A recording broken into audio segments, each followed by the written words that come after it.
So here we are, everybody. Thanks for deciding to click on the link for our little experimentation here.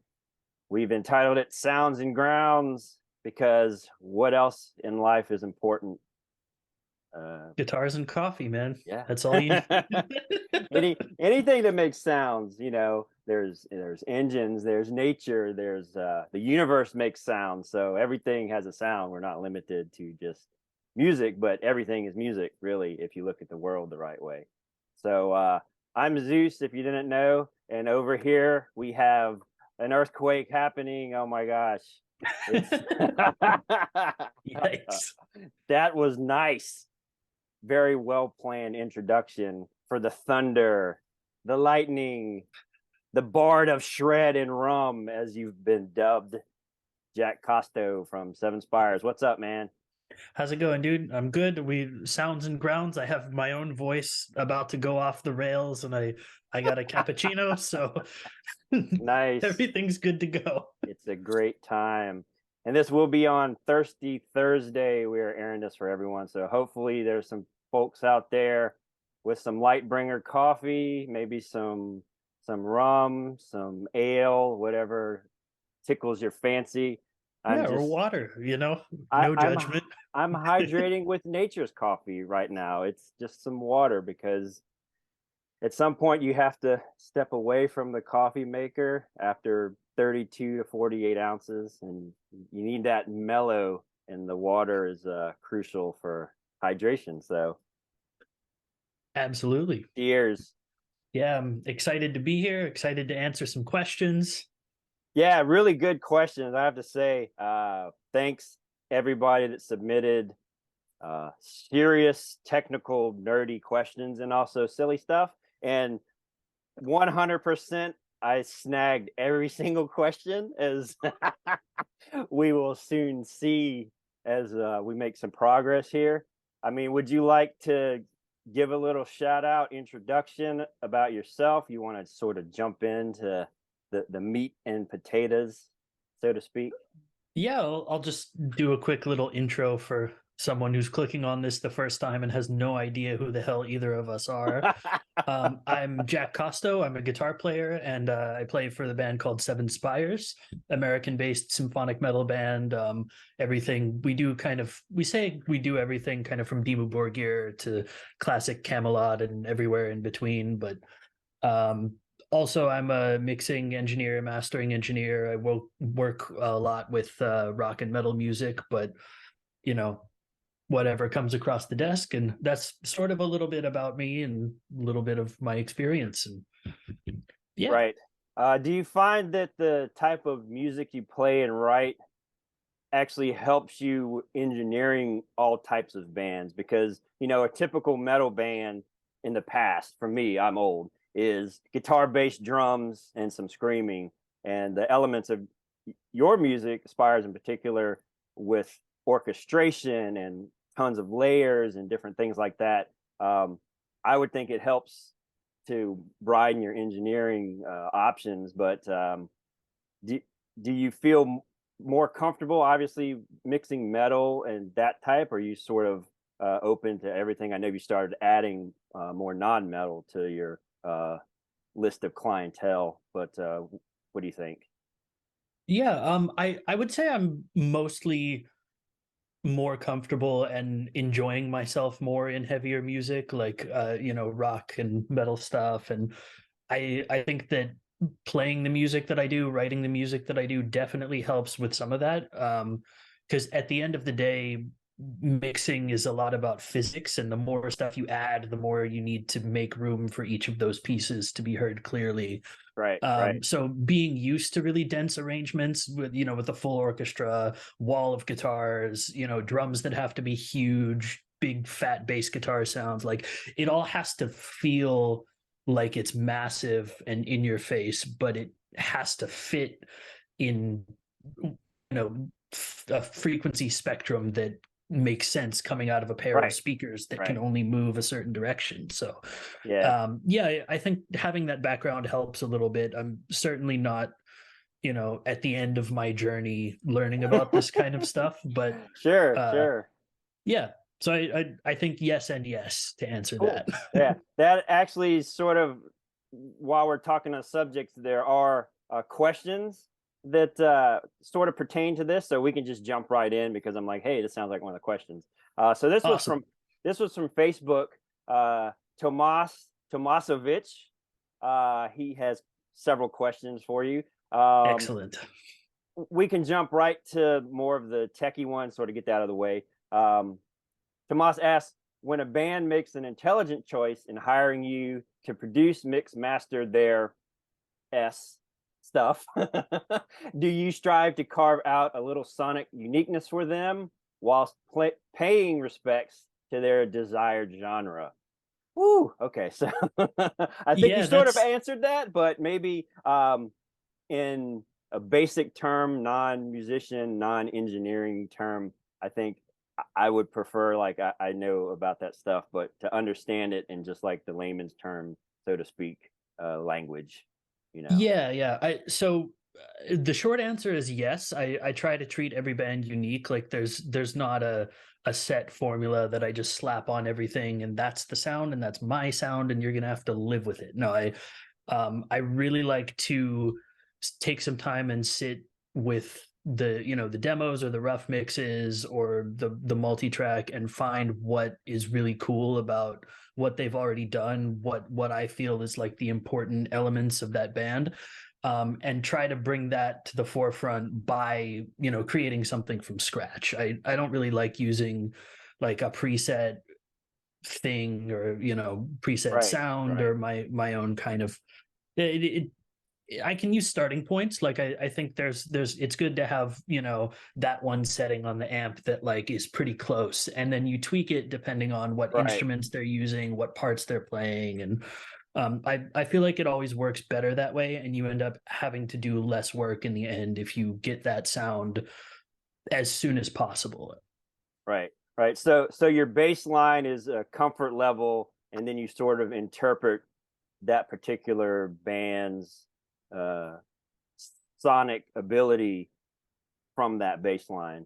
Um, Yeah. And most of the time it's not even about, I mean, things like the technical side, like EQing or compressing, like dynamics or volume or this kind of stuff, is more a technical side, and the art is going to be in balance or right, in automation or this kind of thing. Like where do the guitars need to sit? Is it supposed to sound like cold and brutal or warm and inviting or beautiful open keyboards and orchestration and stuff, right. or is it supposed to sound like it was recorded in a castle in Norway 200 miles that way?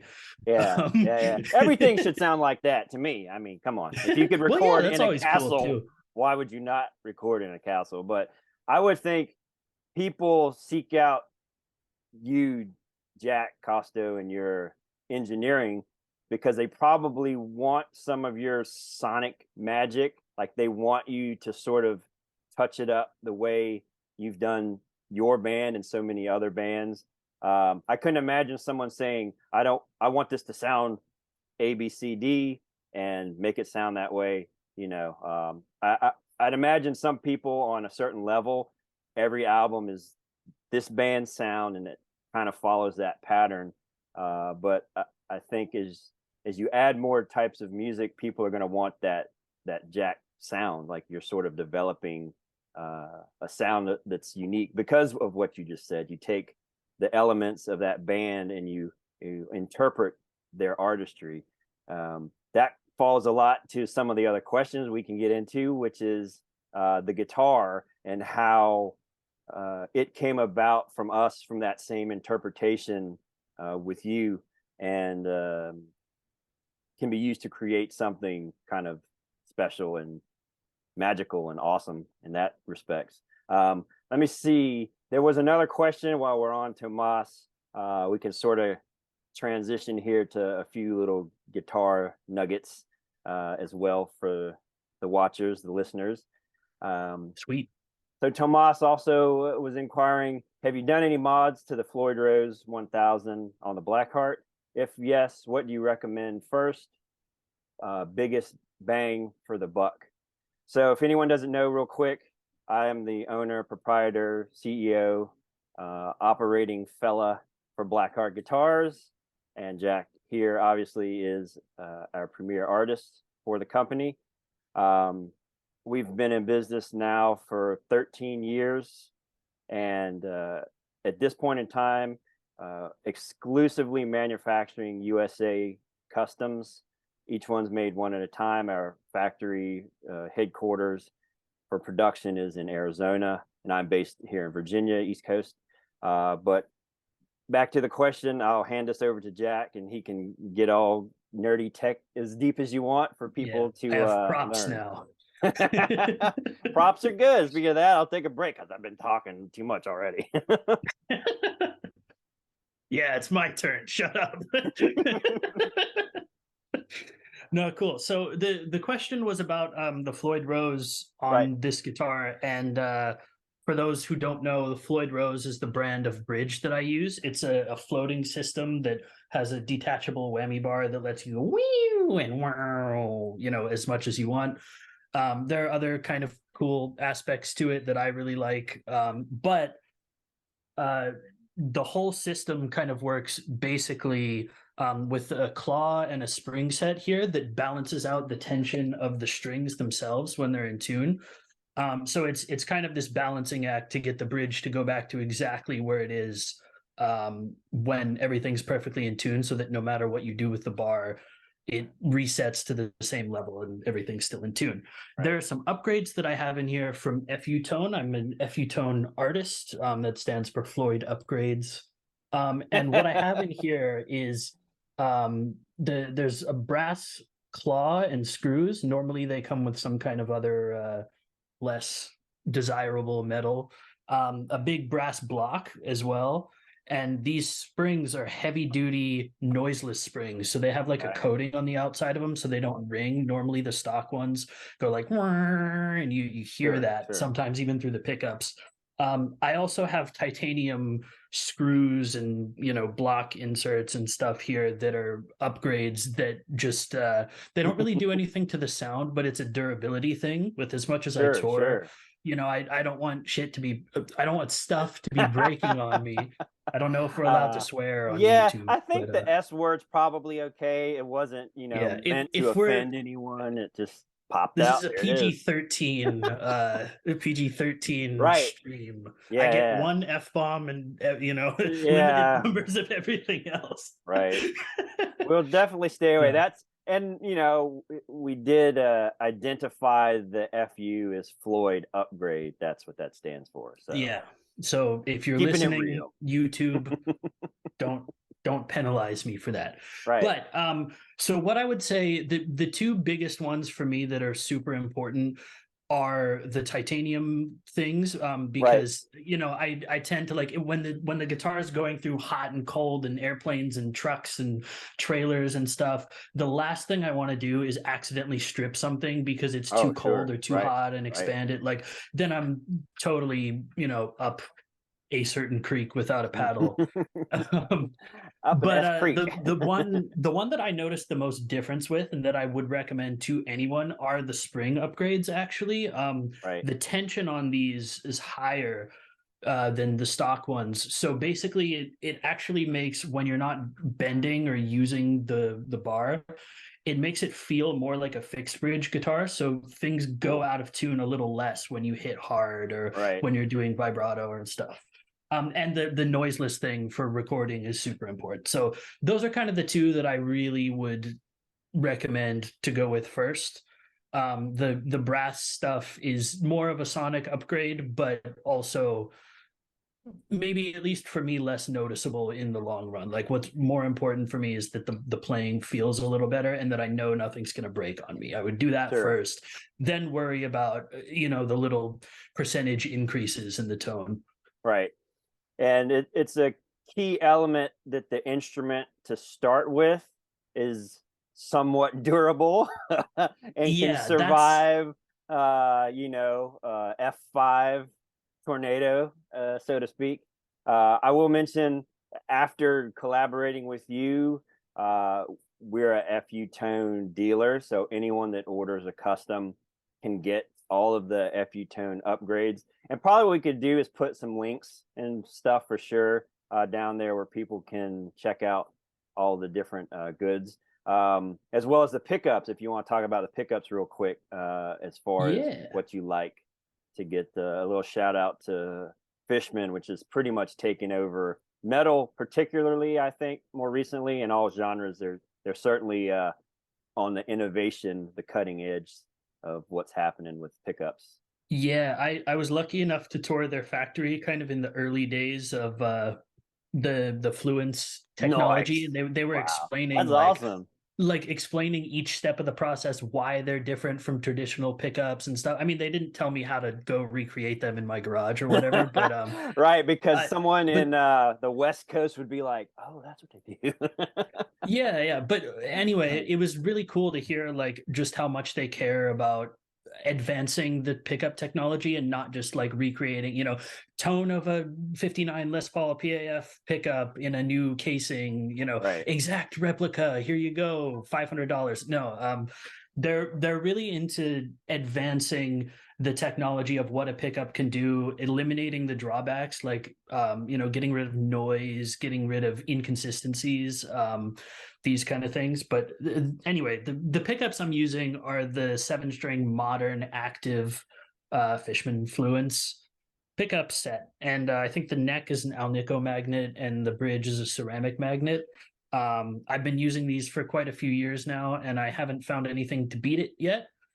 Um, Really solid, really low noise, and they also have voicing switches for. Now I finally have the coil splits to make them a single coil pickup. This Right, is really right. nerdy stuff. So like Yeah. all of the people who don't care and just want to ask me silly questions, just bear with me. Yeah, Um, we'll put some hot spots and they can jump over the nerdy stuff. They really yeah, want to we'll know put that about your little music. like dinosaur game from Google in the bottom so that people can have something to entertain them while I talk Right. about tech Yeah. specs. Angry dinosaur. Yeah. But yeah, and they basically have there's more to it, but it's basically an active passive Right. setting as well, Sure. which is super Sure. cool. And I've been a Fishman artist for a while. At least I think I still am. I'm really bad at staying in touch with endorsement people for the most part. Right. So it could be that they've forgotten about me entirely, but maybe Probably not. not. They do have a lot of artists. I will have to say their tech support's awesome. Their A&R. There's a Fishman message board that's moderated by the A&R from the company. So one of the things I noticed, because I wasn't actually a dealer until we started talking about your build, they were like, I was like, I might need special wiring. I might, need things. And we're a small company, we're not some huge multi-million dollar thing. We're hands-on with the artists, with manufacturing, like every step of the way. So I was like, you know what? They might respond, they might not. And like the same day, they sent me like 10 different schematics, and they weren't Wow. just like the BS ones. It was like they went into CAD and said, well, this is the potentiometer volume knob, this is a switch, here's the wires, here's the pick. Like everything was mapped out, like 10 of them. I was like, Wow. wow, okay, well, how do I order now?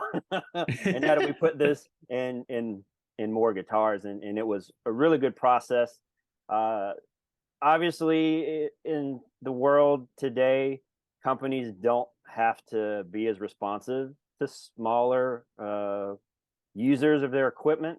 So I was very impressed with their tech support, how quickly they responded, how easy it was to work with them as a company. So I'm real happy with them. I'm slowly transitioning to their pickups. Uh, I've always used passives for the most part, especially live. Uh, the battery thing for me, being like uh, somewhat paranoid, always freaked me out. Like I have to have a battery if something's not working. But one of the things that you also introduced us to is the onboard rechargeable pack is pretty awesome. I really Game like that. changer. Uh, and I think it works with all actives. I don't think you have to use it with just Fishman's product. So That's the Yeah, thing now, at because least for guitar, it works for all actives, I think. I don't know about some of the bass systems because they right, have like hot preamps and stuff, but yeah. yeah, I've actually like I'll show people as well. Now I'm just mostly showing off my guitar, but there's a little That's port fine. here. That's the There's a little sounds. port here on the back of the guitar that plugs in micro USB that charges the rechargeable battery pack that runs the whole pickup system. Right, Um, I don't know how much layman stuff I want to get in here, explaining active versus passive pickups, right, but sure. essentially an active pickup is powered by an external power source, where a passive pickup is just a magnet um, that picks up the strings vibrating. It's an electromagnet versus a regular magnet, Right, more or less. And the cool thing about this Fishman rechargeable system is that you would have to unscrew and put a 9-volt battery in these things, and then they would start to die, and then the tone would change and suck more, and you'd always have to keep putting a fresh battery. But this one stays, the tone stays immaculate right up until it dies. But then also you can plug in and recharge just from a micro USB like you would right, charge your phone. sure. And I've actually gotten to the point where like I've used this for almost an entire tour, and then like the 21st show, I'm like, oh, I haven't charged my guitar in a really long time. The light's blinking, Right. the show's in an Oh, hour. What do I do? So, I'll go plug it in for like a half hour with like a power brick, like a portable oh, one right, battery that I pack. keep in the gig bag for emergencies, and I'll Yeah. just plug it in for a little while, and it gives you like 5-6 hours on a Wow. half-hour charge, and then save the show, and then make sure I charge it earlier in the day the next time. So Yeah. Now so the guitar is completely non-functional when the battery is dissipated, right? Like it doesn't function, because that I was think something, that's correct. yeah, I that mean, at always least scared plugged me a in little it bit. doesn't function. Right. Okay, so you can't plug in the power and play. It has, you Oh know what I'm yeah, saying? you can Oh, you charge it can. while you play. Oh, Yeah, okay. it's just That's hard awesome. because then the cable sticks out, and you want to Yeah. not like jam the port and Yeah, and you're break getting it. like plutonium radiation poisoning into your thigh, Well, because I don't that's know what we about use that, for but all the you can guitars. you can break the port for the micro USB if you jam it the wrong way. So Yeah, yeah. That was another thing you already said. It has a light that blinks. So I was like, we didn't put any notification on there, but it's built in to the port, so that's awesome. yeah, yeah, It's it and it starts blinking when you have like I think it's like a few hours left, like oh, 4 or 5 hours. right on. That's Um, cool. yeah, I mean you have to look for it because it's on the back, but if you haven't Right, charged it in a right. month, then you know. Yeah, we can maybe think about having it, like relocating it, put it someplace cool. It's like, oh, there it is blinking. But it seems like a whole tour of sound checking, of playing the gig, of practicing, and not charging it's pretty awesome. So Yeah, I think I charge it like once per tour if it's a right, month-long tour, right, like it's not like something I need to keep an eye on. sure. So a final one we'll cover, just move things along here from Tomas. And this is a good one to kind of break it up. It says, how important is it to stop wasting money on new gear and to invest in training or lessons? So I Jack. remember reading this one. I have a super good answer for this one. So listen up, everybody. All right, Tomas, this is for you, buddy. So in my opinion, the people that tell other people, stop wasting money on new gear. Did I lose you? Oh no, there you No, go. sorry. Stop I'm wasting marking the money on question. new gear. The guitar is not going to make you play better. The amp's not going to make you play better. Like, you got to invest in practice. I think there's some truth to that, but I also think that getting a new piece of kit, getting a new guitar or something, can inspire you. And like Right. for me, it's really important that I like the way my guitars look, and I like the way that I look with them, because then it makes me want to pick it up and play more.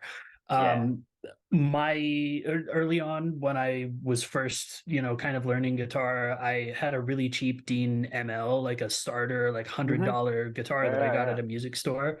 But that ML shape I always thought was so awesome. And like, even though this guitar was basically a toy for kids, I was always picking it up and wanting to play more because I just thought Yeah, it looked so cool. And I bought my first 7 string because of the paint job. The flames and armor and stuff I right, thought was right. super Yeah, sick. And yeah. like, that kind of thing is important to me because it makes me want to play more. And then the more I play, the better I get. Right. And and then when you get to the professional level, then you have to start thinking about like what's gonna hold up long term, what's gonna not have to be adjusted while on the road. But I think whatever gets you playing more, making more music, if you need to buy a new guitar every week to keep you playing, it's going to get expensive, but I'm not going to judge you for it because Right. more people Yeah. should be playing more often. Right. For And sure. if you have one guitar from the 70s that you've played for 40 years and you don't want to touch another one and you're playing it every day, great. Like, that's awesome too. Right. So Yeah. I, It's an investment in both things, in learning and educating yourself musically. But yeah, the new gear. I mean, having my own guitar company is like my kid age self that started listening to hard rock, I think, when I was 4 years old. So like my brother and I dressed up as the Star Child and the Demon. Were my parents? My dad played drums in the Navy. He could play like Wipeout and stuff. And when we were kids, we just gravitated towards music. We were always listening to a little bit of everything. I really questioned my parents' judgment letting a 4 year old and an 8 year old listen to Kiss Alive 2 and dressing up like them for Halloween for many years. But I'm thankful for it. Like, it's so cool, and it's one of those things that kind of helped develop where I'm at. But if I knew then, eventually I'd have a guitar company and I'd have artists that really liked the stuff, and I really liked the artists' music that were creating things that was inspiring the guitars is really awesome.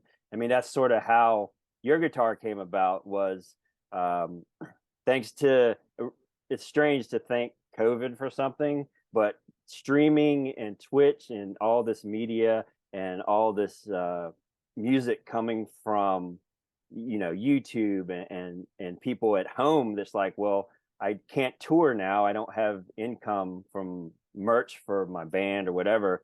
The only option really was to stream and things. So finding your band through streams and referrals from like a friend of a friend says, hey, you should check this band out. And then hearing the music and being inspired, and you guys write stories, and that sort of comes to one of the questions I can throw in is a good question. Speaking of what inspires you, this was a question from YouTube. It's Nathaniel Foeson. I'm sorry if I oh yeah. butchered your name. Is how many hours of D&D does it take to write a Seven Spires album? So let's kick back with our D&D mug and discuss that All for a right. spell. Yeah, so I don't have the best answer for this because I haven't done the full study, but I'm going to take your question and flip it and propose how many hours of Seven Spires music does it take to write a full D&D campaign?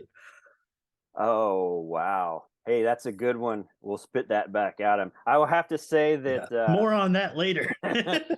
listening to Spires for roughly 2 years uh, has inspired me to do D&D. Like, I've always been interested. When I was a kid, I loved the game and was terrible and probably spent the video game uh, hundreds of dollars as a kid, saving his allowance, and could never get past like the 3 screens on the video game when it was out.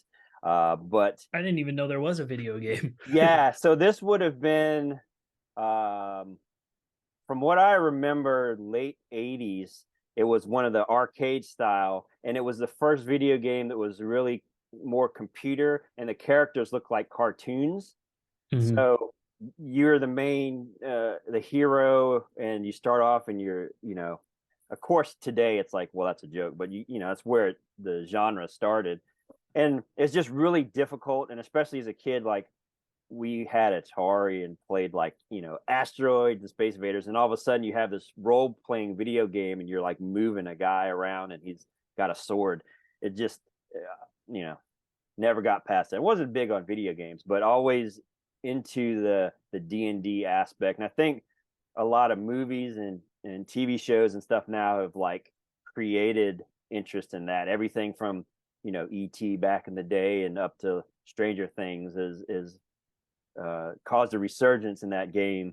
I don't know that it ever really dipped so much, but it was certainly more underground, so to speak. But yeah, Yeah. I'm like ready to go, learning D&D, and there is, as you told me yesterday, we were talking. There's D&D campaigns on Discord for Adrian, who's your singer. There's live campaigns where you can do D&Ds hosted real time. So that's definitely worth checking out. I'm in the process of DMing the DM to find out how to get involved. So that's pretty cool. I'm excited about that as well, so I'm excited for you. That's a great thing, I feel like those kind of tabletop role playing games are like something that's so overlooked by the mainstream, but like right. so many people can have so much fun just using their imagination and a couple of props, instead of having to be glued to a TV or glued to a guitar or whatever. Right. Or you Yeah. can play the guitar while you're, doing the campaign. I Yeah, think it you would could, be play a interesting. bard character in in Right. real Right. time. Yeah, that would be pretty amazing. So I will keep that in my back pocket and say, well, this is what I want to do during the campaign. So um, speaking of lightening things up here, we have several people interested in some apparel type of questions. Excellent. So from Instagram, uh, Ricky Stokes 5649 asked, did the guitar come with matching socks? So No, I wish it did. You got to get on that, man. black heart socks. Yeah, Um, you all know me pretty well. I'm all about let's market something. So yeah, we could have socks. We do have beanies, so we could have a whole synthetic wool ensemble that's a partnership. I'm not opposed to having socks. yeah, Everybody has that's socks. Um, that also leads us to, do you have a favorite pair of socks? I know certain musicians have stage shoes that they always wear or shirts that they don't wash for some ritualistic purpose, but do you have stage gear or certain clothes or socks or boots that are have a special meaning to you, like this has to be part of my ritual before I perform? well, so firstly, the socks thing.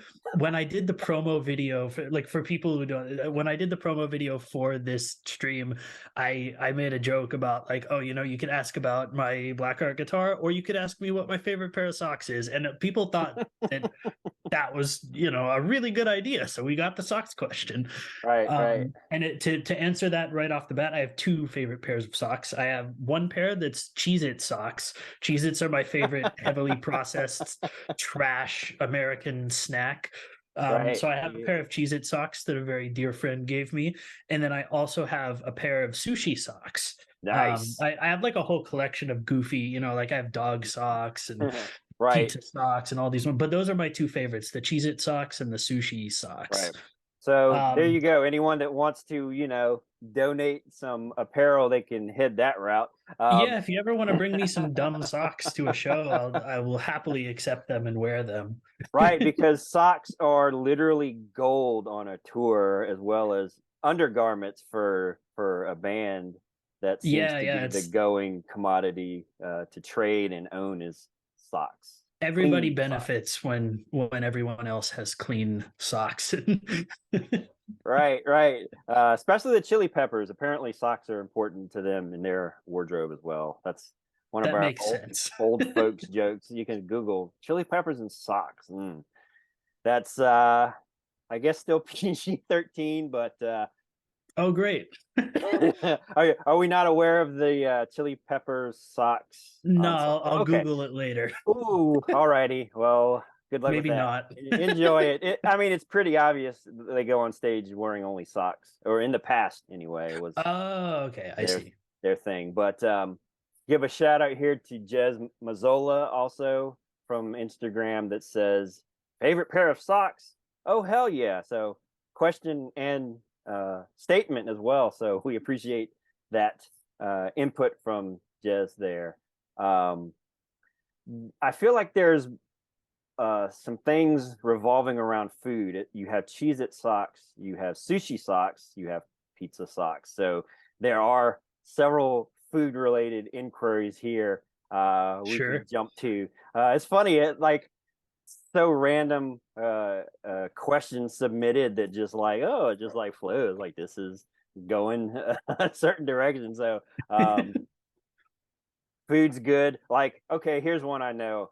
Someone me submitted. Do you get inspired by food to create music? Anything like that? I I don't know if I can say that there's a direct inspiration, but one thing that I mean, I like to cook on kind of a basic, home level, and so one thing that kind of keeps me fresh is going and cooking, more complicated stuff than I normally would, like Sure. instead of microwaving a hot dog and or whatever the hell. But so I find that to be another like having a different semi-creative outlet from music helps me like go take a break, do something else, enjoy another activity and then come back to the music thing fresh instead of burning myself out doing the exact same Right. thing all the time. So Right. yeah, that's maybe not directly, but cooking or eating or going enjoying food is another part of keeping myself fresh with my actual job. Right. Right. So no truck stop tour meals while you're at home. I sure hope not. It got pretty bad this uh, year. I'm yeah. I'm glad But to be home, like eating clean yeah, again. but I mean, Cheez-Its, come on, you can get those literally anywhere. So that's Yeah, and I try not to. it's like you crack open that new Cheez-It flavor. It's like barbecued onion, chili peppers. Like you just open it, it's like you hear a riff, like it just kind of pops in your head. Yeah, no, it's all about the white cheddar ones. They're like White cheddar, drugs. right? Yeah. Oh yeah, back It's in the one of day, those I things where you like consumed. open the bag, you're like, oh, I just want to, have one, and then you lose track of time. You wake up like, a few minutes later, and the whole bag's gone. You're just like, I hate myself. Right, and you're like, oh, Instacart, I need more Cheez-Its. No, so no. so Cheez-Its are the new Pringles for Jack, everybody. So take notes here. Socks, Yeah, Cheez-Its, get them together, folks. Come I'm. on. Let's chill on the on the snacks. Right. So speaking of a food that's not a snack, but a very serious question here, we have to default to Dustin Labert from Facebook wants to know question French or mashed potatoes? Jack, do you have a preference of that particular It food source? it depends on what they're served with. Like that seems like a you would do the side dish based on the meal. So if I Right. had to choose one in isolation, maybe mashed potatoes, but it depends. My Yeah. favorite potato thing that I've ever had is my friend Matt, who's one of Adrian's mods on her Patreon Discord server and just an all around great guy, is Shout a out to trained Matt. chef.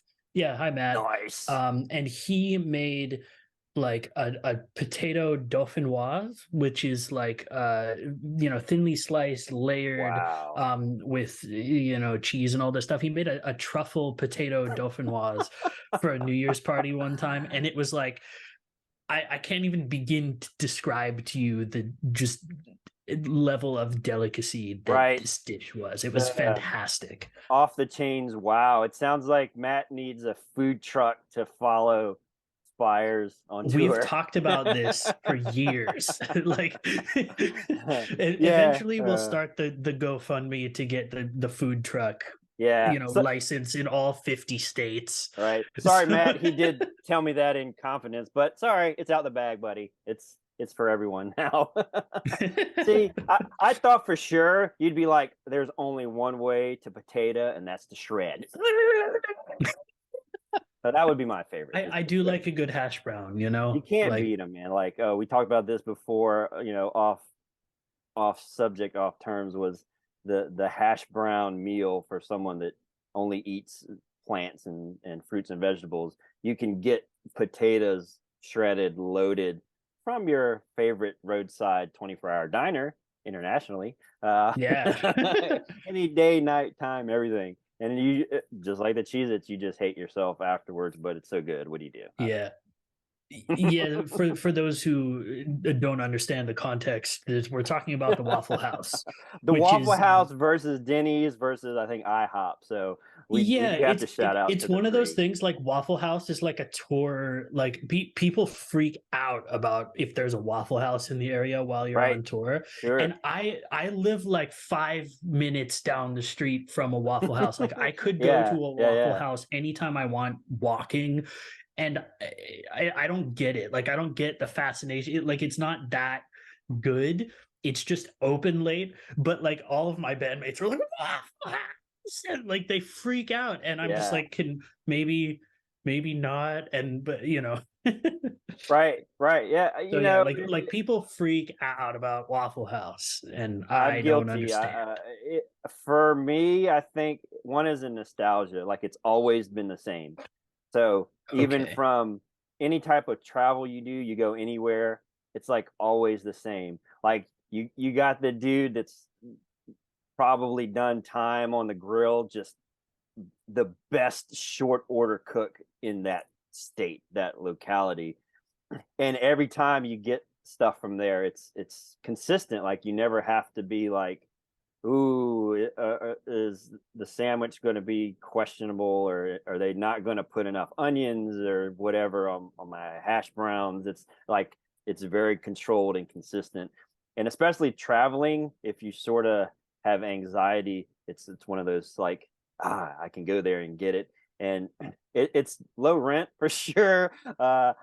Most people probably would prefer, I guess the scale was Waffle House, Denny's, IHOP, but I don't think they're as consistent as you travel from my experience, but can't We've go had some wrong with pretty bad breakfast. IHOP experiences. Like, I think 2 or 3 times in a row going to IHOP, it was like, why did Hop we do this? away. So like now for us, it's like Denny. Well, for me at least, it's Denny's, Waffle House, IHOP. Like, I would Right. take Waffle House over Okay. IHOP. Yeah. Wow. That's an upgrade. I'm good to hear that. I'm Drop glad a to hear comment that. below telling me how wrong you think I am and your best insult based on my preference of diner. Sure. Yeah. Yeah. We want the breakfast insult list to follow this posting as Yeah. well. Bonus But points if you can make it a pun. man, your opinions are just toasted. I don't follow your logic there. But it's good. You can't go wrong with breakfast oriented food 24/7. One of the best parts about being somewhat not a child anymore is I can eat breakfast like anytime. It's great cereal. I think Seinfeld started that. It's like cereal for dinner. And I'm like watching as a kid is like, can I have cereal for dinner? And it's like, you know, you can't have sugary, carby snacks before you go to bed. I'm like, yes, I can. And have many, many times. So one last food one we'll hit on here. This is more of a statement than a question, but this is from Ricky Stokes as well, from Instagram. He says he is going to try to watch this our podcast stream situation. He wants to know what time it starts, and if you're home, he would like to get together for lunch soon. So There you Oh yeah, go. Ricky. You're going to Denny's. Ricky, I've known Ricky for a very long time. I played like bar gigs all the time with Right on. his group in the area. You know, Cool. I did disco gigs with him where I was kind of, sitting in, filling in with the band. And yeah, Ricky lives maybe a half hour away from me. He bought one of my old guitars. I've known him for years. Hi, Ricky. Um, What's up, Ricky? yeah, we decided, obviously, if you're watching this now, we decided not to stream it live just to make sure the tech side was fine for this, and maybe Right. one or two more test runs, and we'll do the proper live one, be able to read your questions in real Yeah, time. But yeah, for now, this starts exactly when you have clicked on the video, yeah. Just for you. just for It's you. it's special and unique in that regard. So, but that's cool.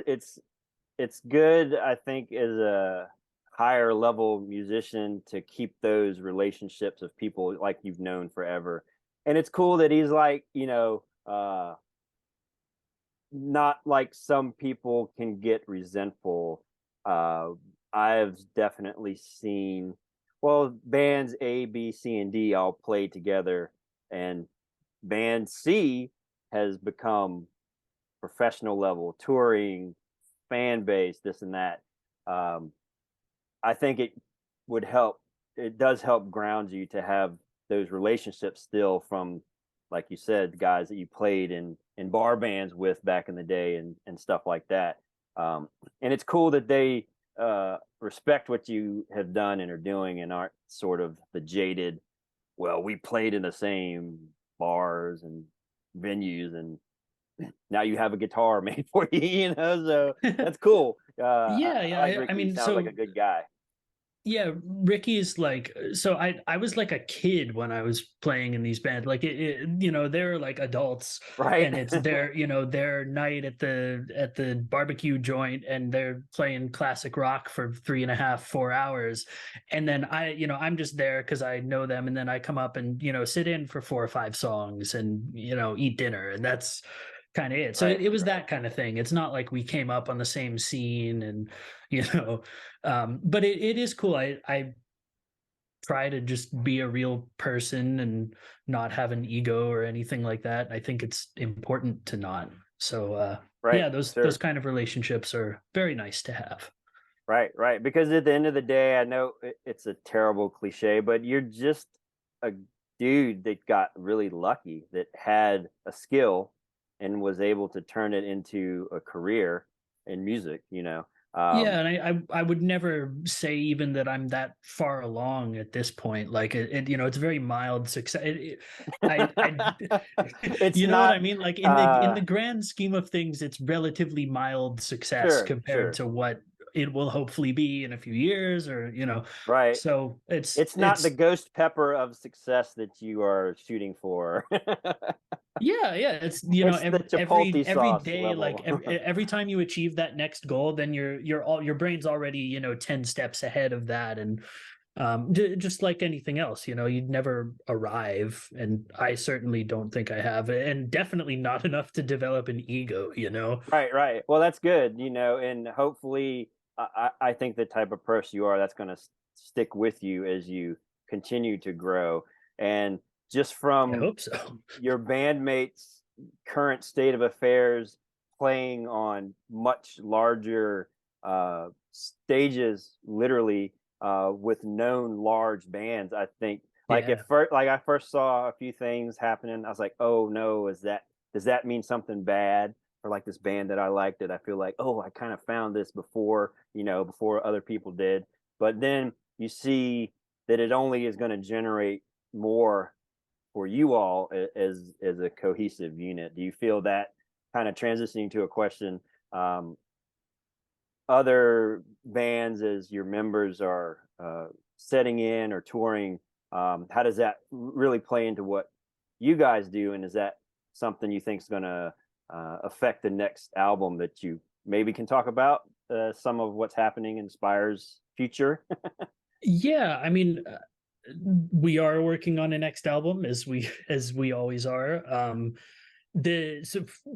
For those who don't know us as well, our singer Adrian is one of the touring vocalists with the supergroup Avantasia, German kind of very vocal focused power metal hard rock um, supergroup that just kick all of the butt. All butt Um, has been kicked by Advantasia. yeah, and so she's touring with them quite often, and then our drummer Chris is now the drummer for Testament, very legendary thrash Right. band, and they're both very active touring with these other projects too, and I of course it affects things because you have to keep schedules, very well, make sure nothing overlaps, Sure. make these kind of decisions of when you're going to do what, plan really far ahead.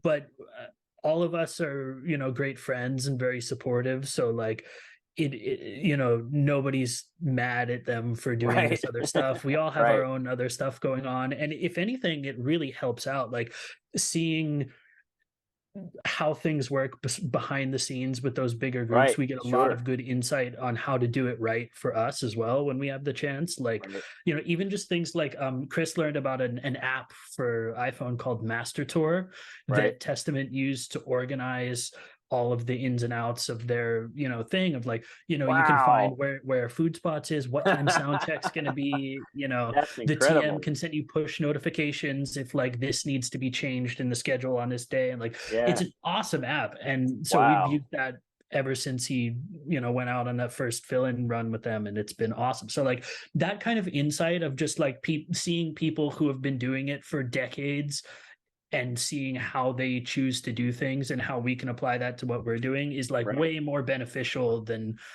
it would make no sense to be like, hey, what about us? Like, why we Right. can't, Right. Sure.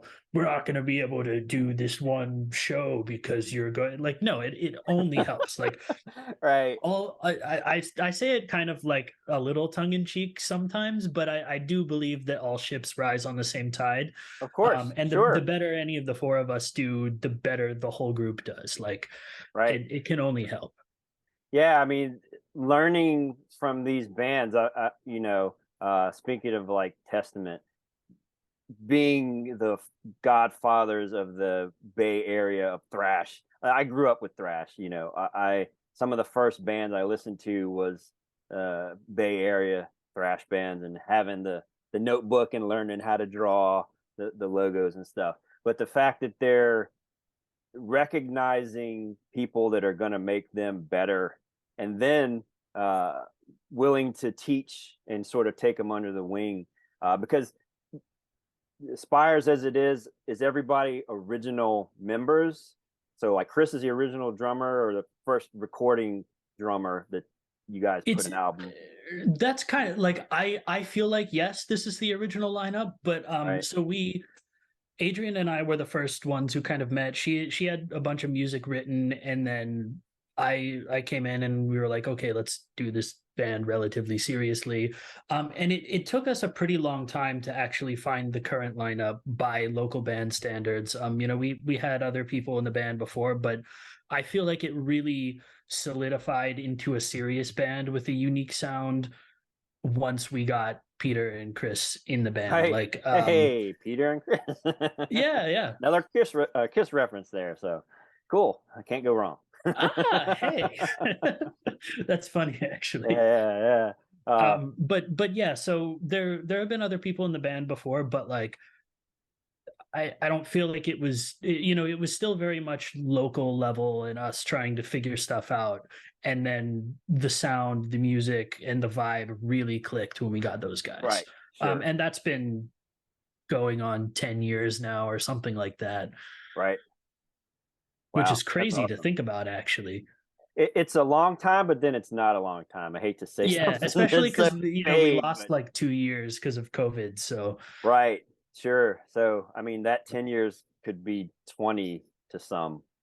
Like this. yeah, it feels This is like my 20. COVID beard. This grew during COVID. So what are you gonna do? Really? That's Yeah, impressive. it This is was. mine. That's nice. That's very nice too. It's Yeah, extremes. you can COVID, almost see a hair there somewhere. right? COVID is the virus of extremes. So people did tons of stuff like this and wrote 1,800 albums. and they also did nothing and let their facial hair grow. So yeah, you had to handle it however you could. That being said, speaking of handling things, why don't we pick someone to give away some swag to? We're almost an hour in, and question wise, we haven't even like scratched the Yeah. surface. But Fantastic. it's cool. This can certainly be a multi-part thing. I don't want to put everything in there because I think the flow is creating enough current that we could make this into several episode parts. Um, so we wanted to do a giveaway just based on everyone that submitted questions. I had an idea to have a decahedron and roll it because there were about 20 questions, but I'm underprepared, as can be expected for a premiere pilot episode. But you want to pick a random number because I don't think you have the questions laid out, or I do not. how would How you? many numbers? Um, How many numbers? I mean, Infinity is how many? great. Um, 4,012. let me see if we can find the root of 4,012. So I'll take mine out because why would I give myself That would something? be convenient, but defeat the Um, purpose. and then some people ask multiple questions here. So let's say 17. I mean, if someone asks more questions, they give them more chances. I'm fine with that. But it looks like about 17 submissions on the question side. So Okay. we'll How roll about the mental dice and see where she comes up. I'm gonna go with lucky and or unlucky 13. Let's do that. 13. 13. Okay, this is good. This is Holly McIrish Oh, cool. submitted. Holly submitted from Instagram. Holly submitted actually 4 questions. So we'll do a solid for Holly. We have several things. I'll let you pick what you would like, Holly. You can pick a pick. We have Blackheart picks. We also have something that came from another collab with Jack and I, and Intune picks. And we got to go back and put all these companies and links in the bottom. So Yeah. we have some Blackheart exclusive Intune Jack Kosto signature picks. What do you think about these picks, Jack? Take it away.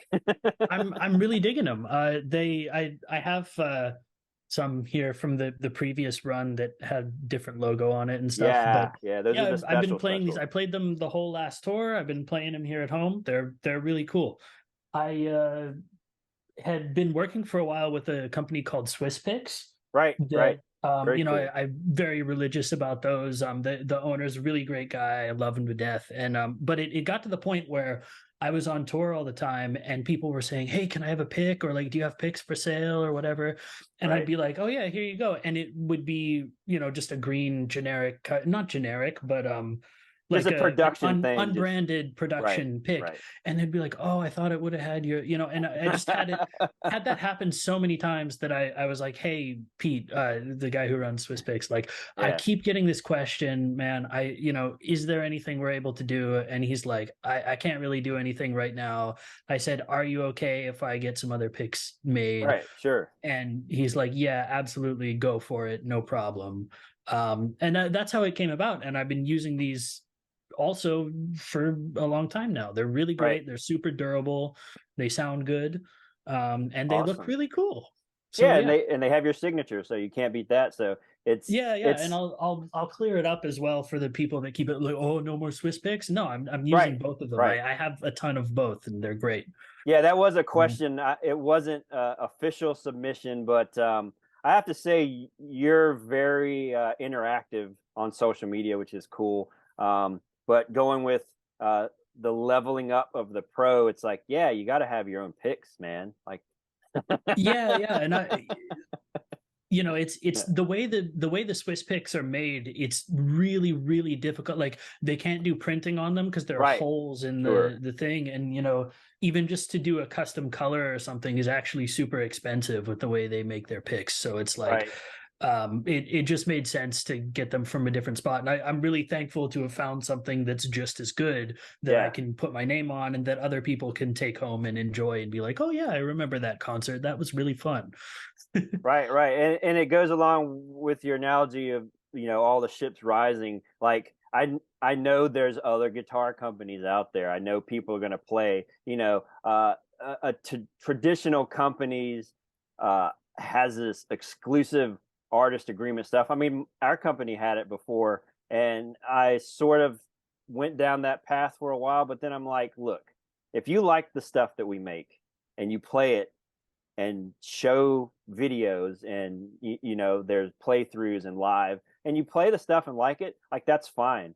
But I'm not about to say, well, you have a contract to do blah blah blah blah. That's just old thinking, and I try to look to the future because I like all kinds of guitars. I could show you two other rooms that maybe aren't in this video that's like, oh, look at that, look at that. Like I have to say the high point of like things I've done and seen. Just I don't mean to be like bringing things down or sad or whatever, but going to a NAMM show, which is the trade show for all the big manufacturers do. It's California, and it used to be in Nashville, like sort of an East Coast thing. But anyone that knows anything about music knows what NAMM is. National Association for Music Merchants. Well, I went to the Dean booth and they had Dimebag Darrell's, Kiss ML Lightning Bolt in a case, and I took so many pictures of that guitar. I met Eric Peterson of Testament there as well, So it's Nice. like these things.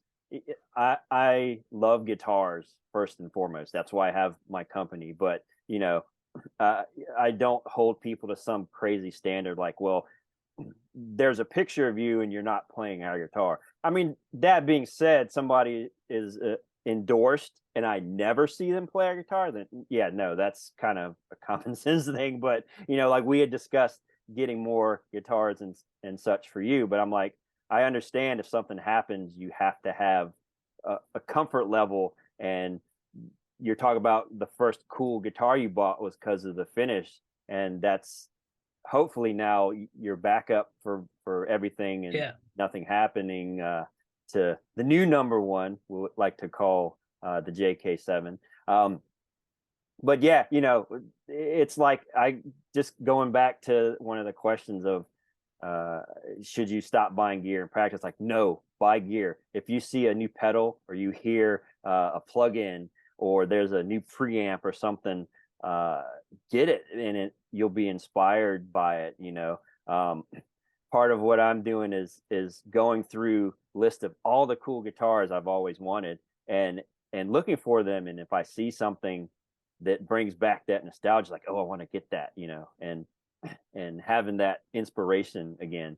But that kind of can again ties in with more great questions. So also from Holly and anyone that wins the giveaways, you can email Jack or me, or we'll post links Preferably here. him. I'm known to miss emails. Okay, okay. So yeah, don't email Jack, don't DM him. Just keep it professional and just Well, watch I videos and buy you merch. can if you want. I just can't guarantee I'll Yeah, see yeah. it. Okay. So yeah, just contact me. I have all the stuff anyway. But if you happen to contact Jack, he certainly will let me know. But more good Spire stuff, which I'm certainly into learning inside stuff. Holly does want to know if there's talk of an acoustic album in the future with maybe favorites from all three albums. How about that? We have talked about doing an acoustic album or something like that, like a stripped down. Maybe we've done some like dark jazz versions Right. of our Sure. songs before, and so we have talked about maybe doing something like that. We've discussed maybe doing favorites or things, or doing original, like just stuff composed for that arrangement. Um, and no real solid plan or timetable on that yet, but it is something we talked about a lot, and that I think would be super cool to do. Right. Um, that's a good segue here to just real quick. I'm trying to cover as much ground as I Yeah, can. thanks for keeping me on track. Yeah, I could yeah, just yeah. keep going about random stuff. And the same with you. I'm really trying to stop rambling as much as I possibly can and still complete a thought, which nowadays is tough. Um, for myself, it's like who even talks really anymore? Is that a thing still? But speaking of albums and things, we do have an inquiry. Oh boy, iteration crustacean, I believe. Would like for you to talk about songwriting in general and orchestration. Um, is that something you like to do, don't do? What, like just in general, It or well, that's all it says. I'm assuming making that A okay? out of you and me. Yeah. There's a lot of ways I could go with that. I guess they're probably talking about in relation to Seven Spires. Right, sure, yeah, So and as far as songwriting, I co-write most of the music with Adrian, our singer. She's kind of the one with the vision, and then my job is to assist in poking and prodding and pulling the right, best version of that into reality. sure, yeah, yeah, And so we have a pretty awesome collaboration with that. She's the one mostly doing the orchestrations. I try not to touch that as much as possible, just because that's part of her vision, is that right, texture. right, um but maybe I'll suggest one or two things here or there, or poke her in the right direction somewhere. But um yeah, that's how it works for us. And then it goes on to the other guys to write actual, like, good sounding bass and drum parts and give their feedback. And yeah. sure. So do you feel like maybe the songs are primarily or mostly constructed by Adrian and yourself, and they add parts, or is it more collaborative, or they just sort of add their particular instrument? Because I know some bands, um, the primary songwriters write the song and then they give it to the other members, say, "You do this, you do this," or do you spread it out a little? I guess it depends more on the song. What do you think?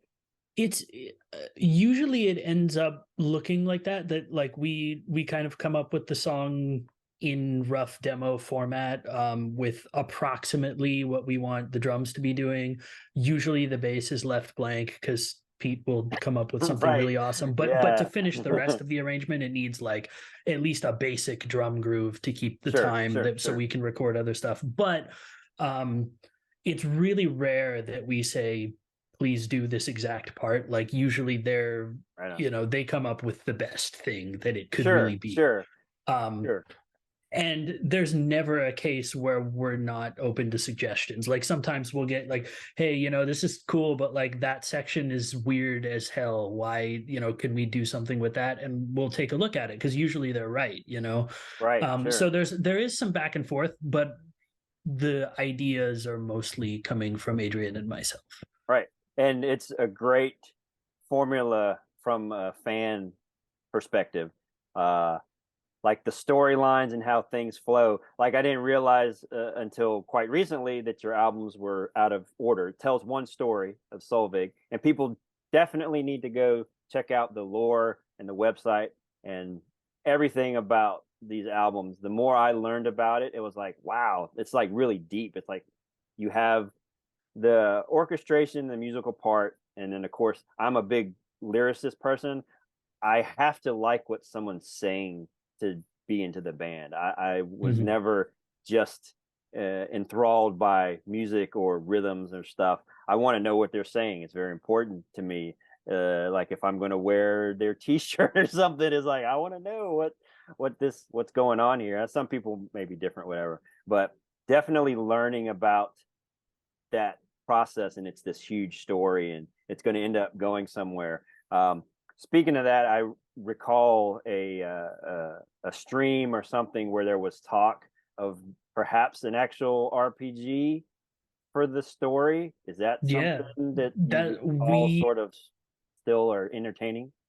absolutely, like, we would love to do a video game based on the lore from our stuff. It's clearly it's a matter of the means rather than the will to Sure, do right. it. Like, it it's not like we could do like a, like Pong and and slap Spires logo on it, and then Right. you know, it would have to It be some kind of like a really serious thing. So whether that ends up happening or not, it depends on a lot of stuff. But I think that would be a super awesome idea. Yeah, it can't be like Solveig on the Great Divide and it's just going across the screen.